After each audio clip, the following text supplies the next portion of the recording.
Okay, hopefully you can hear me and the wind's not blowing too hard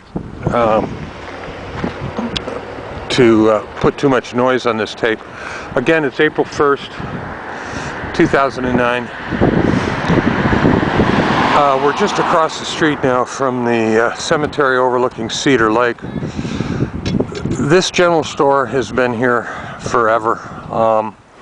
I used to walk over here when I was 3, 4, 5 years old and buy a candy bar for a nickel or something, and it's still here.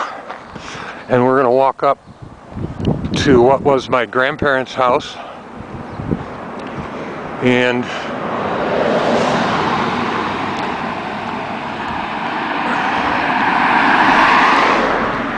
I don't know the original date of this, but it goes way back.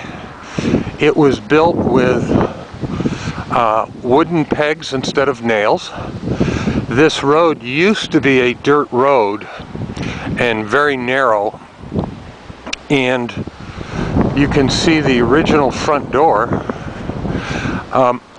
When they widened the road to pave it, it took up a lot of the front yard, and that's why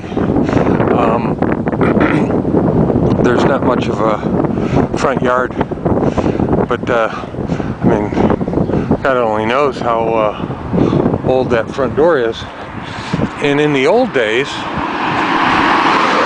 we're talking back around 1952, 1953,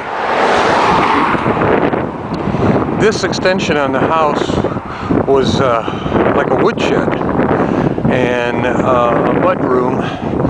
And in fact, in 1953,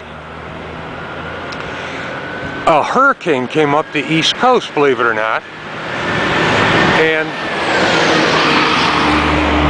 the original shed, the wind came and blew the shed off, picked it up in the wind, and these people back in those days had an extension on this house, and the gentleman in the house was walking upstairs, and this shed was blown off, went across the street, and took off a portion of his house when it impacted it as he was walking up the stairs. I don't remember their name. These trees, I think, have been there forever. I used to wax my father's car under the tree here. We'd put it here by the trees to keep it in the shade, and so on. This is the old farm. I guess I'll have to go say hello. This is the old barn. Looks like the original barn. My grandfather, when he stopped driving, he parked his, I think it was, I want to say it was a 52 Chevy, black sedan in there. It could have been a little bit older. It could have gone back as far as 49. On the back of this house was the outhouse.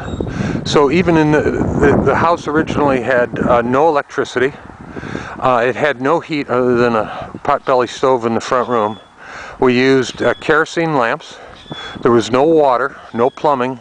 My grandmother had a hand pump on the kitchen sink, and out in the backyard we had a well. We would have to go out in the backyard, brush our teeth at the well, and we used baking soda in those days to brush with.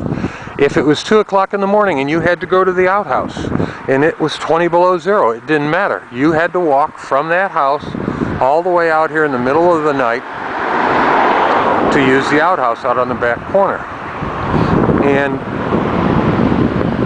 my father and grandfather also had a Model T in the garage, in the barn, and what they did is they stripped it down and they used the drive shaft to run a belt to use as a saw. And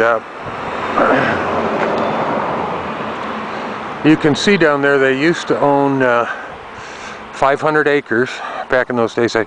Boy, I certainly don't remember the backyard being this steep behind the barn, but I guess it is. And I'm going to take you over here and see if you can see, and then I'll start another one here. Oh, I'm going to have to get it in another view, but we're looking to the east, and back over here is Camel's Hump, a big little mountain peak, and you can see they're doing some tapping for some maple syrup. Let me end this one for a minute and start again.